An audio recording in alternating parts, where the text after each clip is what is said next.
তথাকথিত লৌকিক শক্তির নামে প্রতারণা ও ডাইনি অপবাদের নামে অত্যাচারের বিরুদ্ধে এবার কণ্ঠ মেলালো বিজ্ঞান মনস্ক সমাজ।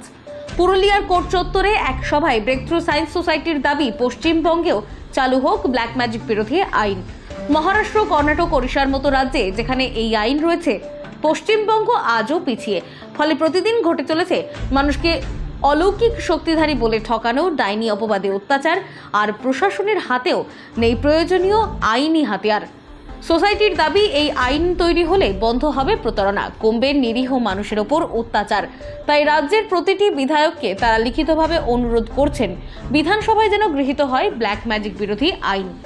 উপস্থিত ছিলেন পদার্থবিদ্যার শিক্ষক ও জেলার সম্পাদক পাপুল প্রতিহার, সহসভাপতি স্বদেশপ্রিয় মাহাতো সহ সোসাইটির সদস্যরা। দেখুন বিস্তারিত। ব্রেকথ্রু সায়েন্স সোসাইটির পক্ষ থেকে এই পুরুলিয়া শহরের কোর্ট মোড়ে আমরা দীর্ঘক্ষণ ধরে পথসভা অনুষ্ঠিত করেছি। এই পথসভার মূল উদ্দেশ্য ছিল এই পশ্চিমবাংলার বুকেও কালা জাদু বিরোধী আইন প্রণয়ন করতে হবে এই দাবি নিয়ে। তথাকথিত অলৌকিক শক্তিধারী তাদের যে বুজরুকি, এই বুজরুকি বন্ধের জন্যই এই আইন প্রয়োজন। ইতিমধ্যে মহারাষ্ট্র, কর্ণাটক এবং উড়িষ্যা এই তিনটি রাজ্যে আইন রয়েছে। মহারাষ্ট্রে ডক্টর নরেন্দ্র দাভেলকরের নেতৃত্বে দীর্ঘ আন্দোলন, তার ফলে সেখানকার সরকার এই ধরনের আইন প্রণয়ন করতে বাধ্য হয়েছে।